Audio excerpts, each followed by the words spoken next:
উপদেষ্টাকে অবিলম্বে পদত্যাগ করতে হবে বললেন ইশরাক। ডক্টর ইউনূস এমন সিদ্ধান্ত নেবেন না যাতে দেশ ফের অস্থিতিশীল হয় বললেন মান্না। সংস্কারের আগে নির্বাচন হলে জনগণের আশা পূরণ হবে না বললেন জামায়াত আমির। বিতর্কিতদের বাদ দিয়ে উপদেষ্টা পরিষদ পুনর্গঠনের দাবি বিএনপির। এবং সর্বশেষ জানাবো, ডক্টর ইউনূসের নেতৃত্বে অন্তর্বর্তী সরকার সফল হবে বললেন জাহিদ হোসেন। শুনছিলেন সংবাদ শিরোনাম, এবারে বিস্তারিত। বিতর্কিতদের বাদ দিয়ে উপদেষ্টা পরিষদ পুনর্গঠনের দাবি বিএনপির। প্রধান উপদেষ্টা ডক্টর মোহাম্মদ ইউনূসের সঙ্গে আলোচনায় ডিসেম্বরের মধ্যে নির্বাচনের রোডম্যাপ দেওয়ার দাবি করার পাশাপাশি বিতর্কিত উপদেষ্টাদের বাদ দিয়ে উপদেষ্টা পরিষদ পুনর্গঠনের দাবি জানিয়েছে বিএনপি। তিনি বলেন, বাংলাদেশে গণতন্ত্র উত্তরণের লক্ষ্যে বিএনপি প্রথম থেকে একটি সুস্পষ্ট জাতীয় নির্বাচনের রোডম্যাপ দাবি করে আসছে। সুষ্ঠু, নিরপেক্ষ ও অবাধ নির্বাচন অনুষ্ঠানের উদ্দেশ্যে সরকারি নিরপেক্ষতা বজায় রাখার স্বার্থে বিতর্কিত উপদেষ্টাদের বাদ দিয়ে উপদেষ্টা পরিষদ পুনর্গঠন করার দাবি জানিয়েছে। খন্দকার মোশাররফ বলেন, বিএনপির প্রতিটি নেতাকর্মী পারিবারিক, রাজনৈতিক ও ব্যক্তিগতভাবে সবচেয়ে বেশি ক্ষতিগ্রস্ত। এর জন্য আওয়ামী লীগের বিচারের দাবি সবচেয়ে বেশি বিএনপির।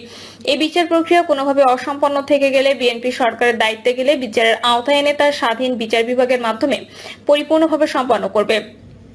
বিএনপির এই নেতা বলেন, নির্বাচন সংশ্লিষ্ট সংস্কার কার্যক্রম অবিলম্বে সম্পন্ন করে ডিসেম্বরের মধ্যে 3 উপদেষ্টাকে অবিলম্বে পদত্যাগ করতে হবে বললেন ইশরাক। বিএনপি নেতা ইশরাক হোসেন বলেছেন, অন্তর্বর্তী সরকারের 3 জন উপদেষ্টাকে অবিলম্বে পদত্যাগ করতে হবে অথবা পরবর্তী নির্বাচনে তারা প্রার্থী হবেন না, মুচলেখায় এমন স্বাক্ষর করতে হবে। সন্ধ্যায় ভেরিফাইড ফেসবুক পেজে তিনি এসব কথা লেখেন। ফেসবুক পোস্টে ইশরাক হোসেন লেখেন, 3 জন পক্ষপাতদুষ্ট ও বিপজ্জনক উপদেষ্টাকে অবিলম্বে পদত্যাগ করতে হবে অথবা একটি মুচলেখায় স্বাক্ষর করতে হবে যে তারা পরবর্তী নির্বাচনে প্রার্থী হবেন না। এটি কোনোভাবে আপোষযোগ্য নয়। তিনি আরো লেখেন, জাতীয় নিরাপত্তা উপদেষ্টাকে জিজ্ঞাসাবাদ করতে হবে যাতে আমাদের প্রিয় মাতৃভূমি বাংলাদেশের বিরুদ্ধে সম্ভাব্য যে কোনো হুমকি সম্পর্কে আরো তথ্য উদ্ঘাটন করা যায়। বিএনপি গত বৃহস্পতিবার সংবাদ সম্মেলন করে উপদেষ্টা আসিফ মাহমুদ, সজীব ভুঁইয়া ও মাহফুজ আলমের সঙ্গে জাতীয় নিরাপত্তা উপদেষ্টা খলিলুর রহমানের অব্যাহতির দাবি জানায়। এর আগে উপদেষ্টা আসিফ মাহমুদ ও মাহফুজ আলমের পদত্যাগ দাবি করেছিলেন ইশরাক। ডক্টর ইউনূস এমন সিদ্ধান্ত নেবেন না যাতে দেশ ফের অস্থিতিশীল হয় বললেন মান্না। ডক্টর ইউনূস এমন সিদ্ধান্ত নেবেন না যাতে দেশ ফের অস্থিতিশীল হয় বললেন মান্না। ডক্টর ইউনূস এমন সিদ্ধান্ত নেবেন না যাতে দেশ আবারও অস্থিতিশীল হয়ে ওঠে, এমন প্রত্যাশা ব্যক্ত করেছেন নাগরিক ঐক্য সভাপতি মাহমুদুর রহমান মান্না। মান্না বলেন, ডক্টর ইউনূস কেন চলে যেতে চাইবেন? দেশের মানুষ তার উপরেই ভরসা করে। উনি যে দায়িত্বে আছেন দেশের মানুষের প্রতি, প্রফেসর ইউনূসের যে দায়বদ্ধতা, তাতে স্যার এমন করতে পারেন না। তিনি বলেন, আপনি প্রধান উপদেষ্টা, রাষ্ট্রের নির্বাহী প্রধান, আপনি কারোর জন্য বিশেষ সুবিধা করে দিতে পারেন না। আর যারা এই অল্প সময় দুর্নীতিতে জড়িয়ে পড়েছে তাদের উপর অভিমান করে আপনি চলে যেতে পারেন না। প্রধান সেনাপতি নির্বাচন নিয়ে একটা বক্তব্য দিয়েছেন, সেটা হয়তো তিনি বলতে পারেন না, কিন্তু কথা তো ঠিক। নির্বাচনের রোডম্যাপ তো ঘোষণা করতে হবে। আর ডিসেম্বরের মধ্যে নির্বাচন হতে পারবে না কেন? সংস্কারের জন্য কতটুকু অগ্রগতি হয়েছে? অগ্রগতির সম্ভাবনা আছে। যেটুকু ঐক্যমত্যের ভিত্তিতে হওয়া সম্ভব সেটা তো এখনই করা যায়। আর ঐক্যমত্য ছাড়া তো কিছুতে হাত দেওয়া যাবে না। যত বিতর্কই হোক, আমাদের একসঙ্গে চলতে হবে। আমি প্রত্যাশা করি ডক্টর ইউনূস এমন সিদ্ধান্ত নেবেন না যাতে দেশ আবার অস্থিতিশীল হয়ে ওঠে। সংস্কারের আগে নির্বাচন হলে জনগণের আশা পূরণ হবে না বললেন জামায়াত আমির। সংস্কারের আগে নির্বাচন করা হলে তাতে জনগণের আশা পূরণ হবে না বলে প্রধান উপদেষ্টা মোহাম্মদ ইউনূসের সঙ্গে বৈঠকে তুলে ধরেছে বাংলাদেশ জামায়াতে ইসলামী।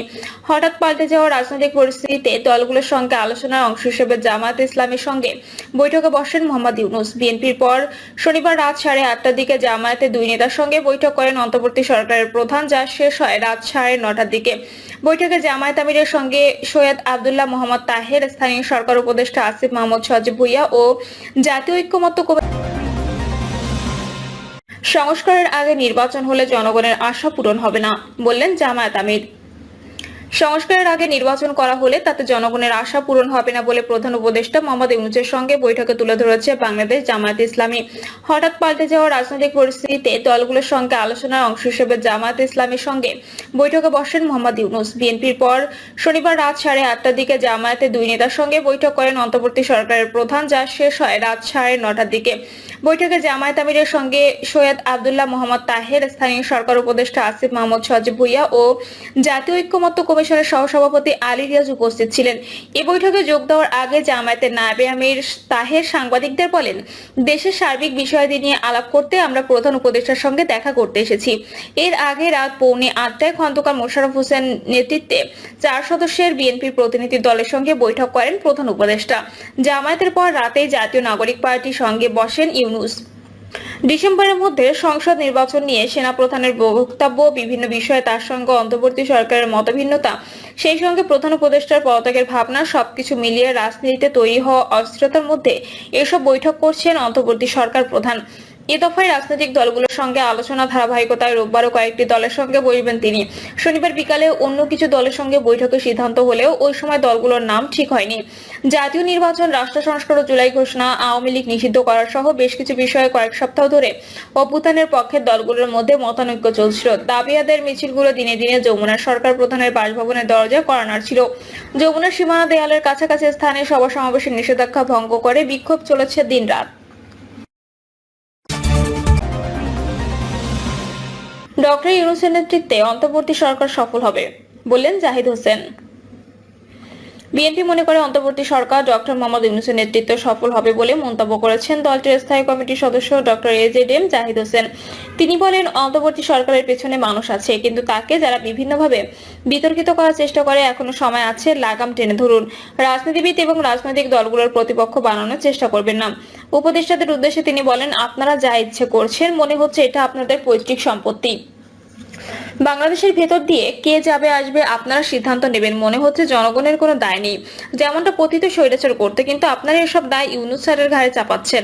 ডক্টর ইউনূসকে বিতর্কিত করার জন্য উপদেষ্টা কাউন্সিলের জন্য অনেক সদস্য জড়িত। তিনি আরো বলেন, অতীতকে ভুলে যাবেন না। প্রথমে বয়ান দেওয়ার চেষ্টা করলেন 36শে জুলাই বা 5ই আগস্ট, এটি নাকি দ্বিতীয় জন্ম, এসব কথা বলার চেষ্টা করলেন, কিন্তু 47 যদি না হতো 71 পেতেন না। 71 না হলে 24 হতো কিনা বিরাট প্রশ্ন। কাজেই মনে রাখতে হবে, ইতিহাসের ধারাবাহিকতাকে অস্বীকার করার চেষ্টা করবেন না। যার যতটুকু অবদান সেটাকে স্বীকার করার মধ্যে সত্যিকারের বীরত্ব আছে। আপনারা যে দেশের ভালো চান সেটি প্রমাণ করেন। আর যদি এককভাবে কিছু করেন তাহলে পতিত স্বৈরাচার সরকারের মতো অবস্থা আপনাদেরও হতে পারে। এনসিপির উদ্দেশ্যে জাহিদ হোসেন বলেন, আপনারা আইন আদালতকে বিশ্বাস করেন না। আইন আদালত যখন আপনাদের পক্ষে থাকে তখন আপনারা খুশি, আর যখন বিপক্ষে যায় তখন ফেসবুকে স্ট্যাটাস দেন। এগুলো তো শেখ হাসিনার মানসিকতা। সবসময় আন্দোলন সংগ্রামে ছাত্র জনতা মাঠে থাকে, তারপরে দেশের জনগণ সিদ্ধান্ত নেয় কাদের দেশ পরিচালনার দায়িত্ব দেবেন। কিন্তু এখানে এটা উল্টো হয়েছে। আপনারা নিজেদের ট্যাগ ধরে ফেলেছেন, আপনারা সব কৃতিত্ব নিজেদের দাবি করেন। তিনি বলেন, বাংলাদেশ সেনাবাহিনী আমাদের গর্ব। জুলাই আগস্টে তারা সেটি প্রমাণ করেছে। সেনাবাহিনীকে বিতর্কিত করতে গেলে নিজেরাই বিতর্কিত হয়ে যাবেন। প্রিয় দর্শক, এই ছিল এখনকার সর্বশেষ সংবাদ।